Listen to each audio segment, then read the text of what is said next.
So let me ask you what it's like being at the Super Bowl as a spectator after you were at the Super Bowl as a player for the prior 2 years. What's the week been like for you so far? Well, it's funny, for 8 years, my season was done like clockwork on January 1st, so you get used to winning fast, and certainly it's better to be playing in this situation, but I'm still happy. Life is good. All right, before we get to X's and O's and some of the great stuff you're doing off the field and this football game, let's get to what's really important. You were a freshman when our own Chris Canty was a senior at UVA, and if I know anything about Chris Canty, first of all, I don't know what transcripts he fudged to get into UVA, but that's neither here nor there.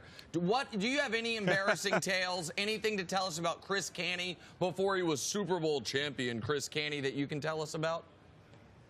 No, because to me, he was like team captain Chris Canty. There you go, C-Long. There you go. I'm not turning on Chris Canty.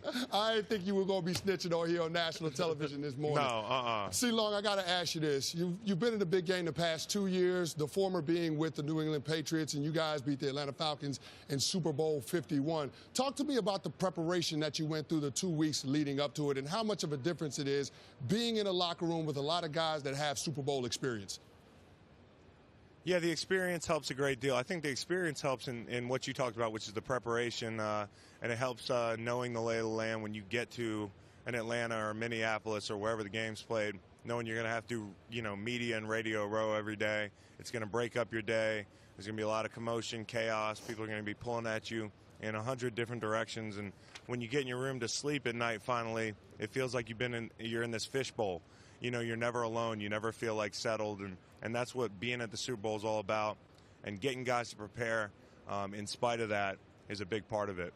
All right, Chris, you guys invented the underdog role to the degree that you had it. You had the masks, you had backup quarterback. It was authentic. It was real. Now the greatest dynasty in the history of professional football has tried to take that mantle and say, actually, no one believes in us. What has been your reaction seeing the most successful team ever take on your guys' underdog role? Well, I like the way you're framing it. It's cool to influence people, so if that's what's going on, it's an honor. But I think at the end of the day, this Patriots team does have a lot of detractors and doubters. For a long time, people have waited for their demise, and this year they certainly have been a different type of team, and they've had their lulls like anybody else. So people jumped at the opportunity, and they remember that stuff. But at the same time, yeah, they're favored in the game. So I don't know if they can put the dog masks on, but whatever gets those guys going. Tom's a great motivator. Bill's a great motivator, and they have had their doubters.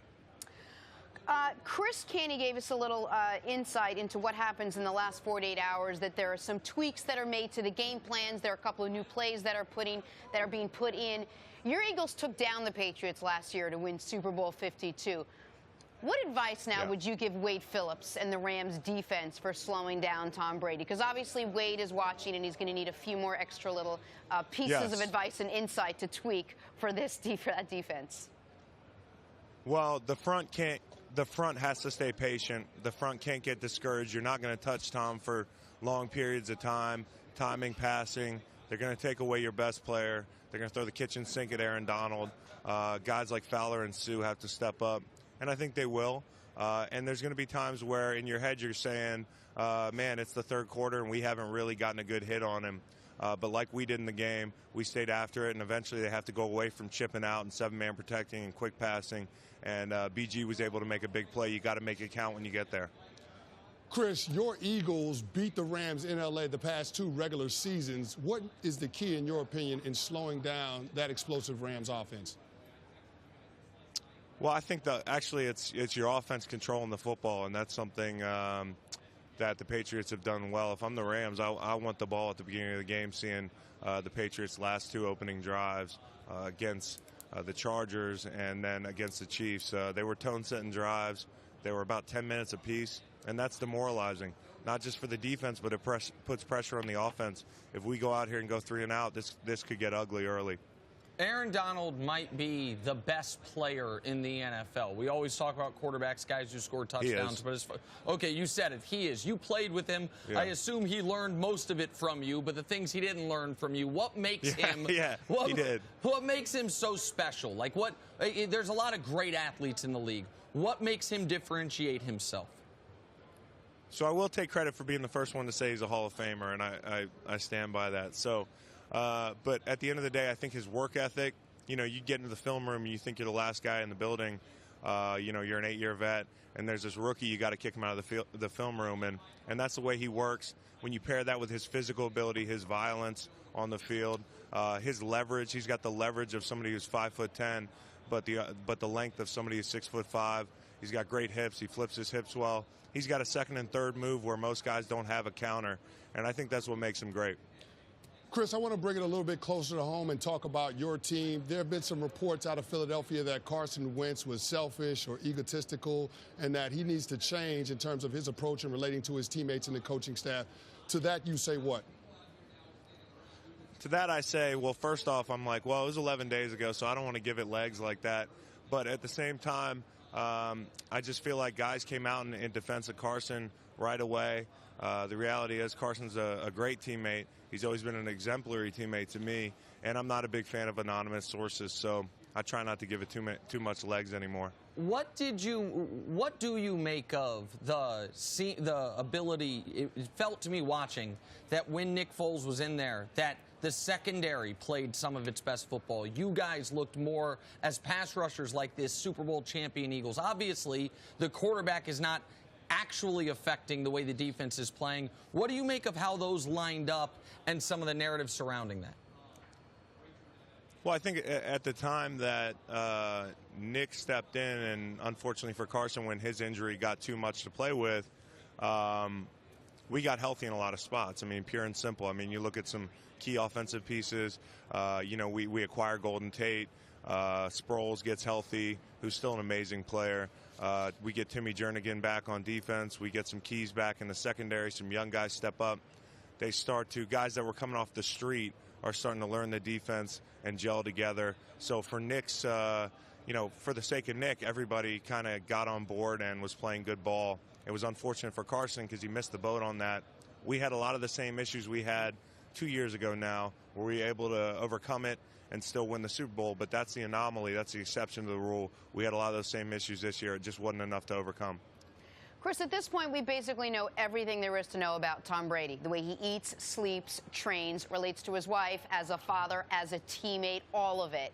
He made headlines by saying recently, you think I play to go to Pro Bowls? We're actually trying to win rings. Can you just give us a little bit of insight into is there anything we don't know about him, the way he trains, the way he approaches games like the Super Bowl, into how competitive he is? I mean, what's something that's just not quite out there yet about Tom Brady, even if it's something small? Man, that is a tough question because everybody's trying to crack the Tom Brady code. But I just think, I remember one situation when I got to New England, and I've been a good player in the league, but by no means a superstar, in my opinion. And I get to New England, and, Tom comes up to me and promptly introduced himself. Hi, Chris, my name's Tom. Nice to meet you. And I'm like, yeah, I know your name's Tom, dude. Like, you don't need to introduce yourself. But that's the type of teammate he is, and it's not an act. I mean, he genuinely cares for everybody in the locker room, whether you just got there or whether you've been there 10 years. And he's the type of guy that, in your locker room, when your best players are humble guys, down to earth, and take care of each other, your team's going to be good too. Chris, you doubled up on me on Super Bowl rings. You got one with the Patriots and one with the Eagles. Which one do you cherish the most? Well, I got to say it's a tie. I mean, one of them, 28-3, will never be duplicated, that comeback. And being a part of that machine that's kind of churned out a bunch of championships was great. Philly was like a 3-month adrenaline rush, that run, including when we had Carson, still. We were picked to be like 27th in the league, last in our division. It was unbelievable before Carson went down. It became more unbelievable with Nick. And, that run we went on and ended with beating the Patriots, who I think were like 10-point favorites against us. So at the end of the day, they were both different for a lot of reasons. No matter how many championships they win in Philly, will always be the first, and that's special. Chris, your football resume is unreal, obviously. #2 pick of the draft. You're a guy who now is a 2-time Super Bowl champion. I actually find what you've done off the field to be more impressive. You are one of, and I say this with knowing how many great people in the NFL, one of the greatest human beings in the league as far as what you've done with your platform to help people who are less fortunate. You might be rewarded this year with the Walter Payton Man of the Year award for that, and we'll talk more about that in a bit. But I am curious, what made you decide last year you were going to play this game for free, and what has made you decide to become such a humanitarian in addition to football player? Well, for me, I mean, my wife and I have always had causes we got behind in St. Louis. I mean, we tried to be very charitable in that community. We did a lot of that more under the radar. And there was a realization I had at some point in the league where I said, you know, I've got this platform. We've got this great vehicle to make change in fans and the NFL community. You know, we need to do more things. We need to form a foundation and do some public stuff. And, fortunately that happened around the same time that I got on good teams, and that elevates everything you do off the field. So whether it's our clean water initiative at waterboys.org or the educational equity stuff that you're talking about, they're decisions that we make knowing that we need to lean on the fans. And the fans, like you said, I donated my salary. Okay, that's cool. But the fans doubled the investment in educational equity in all 3 cities I played. So without them, you know, the footprint's not as big. All right, Chris, well, as Nick mentioned, you are the 2018 Walter Payton Man of the Year Award nominee presented by Nationwide. Tell us a little bit about what that means to you. Well, it means a lot. I mean, it elevates all 32 nominees' causes. You know, Nationwide's done a great job of elevating an award that was already prestigious. You know, they give us $50,000 to be nominated. If you win, you get $250,000 to your foundation. So, obviously, we're all trying to win, but at the same time, it's not about the award to me. That's not why any of us do it. You know, and somebody said something to me. They were like, hey, you know, all your hard work's paying off. And I said, no, the hard work's already paid off. It's paying off when we provide clean water or books to kids who don't have them, you know, and it will continue to pay off whether we win an award or not. But it does help elevate our causes a lot. Chris, you've had an amazing pro career, 11 years. I know toward the end of it, guys start thinking about retirement. I'm going to give you a chance to break some news on our show first. Are you thinking about retirement, or are you going to come back and play in 2019? I will break the news that for the month of February, I'm not exercising. and it might feel like retirement, but I don't know what's going to happen. All right, well, Chris, thank you so much for joining us. Really good stuff, and continue with the important work that you're doing. It is Thank very you, man. appreciated. Appreciate Congrats. it, big fella. Appreciate y'all. Take it easy. Thanks for watching. Subscribe here to get the latest from the show. Also, be sure to check out more of the best clips from First Things First, or go watch a few segments from our other shows on FS1.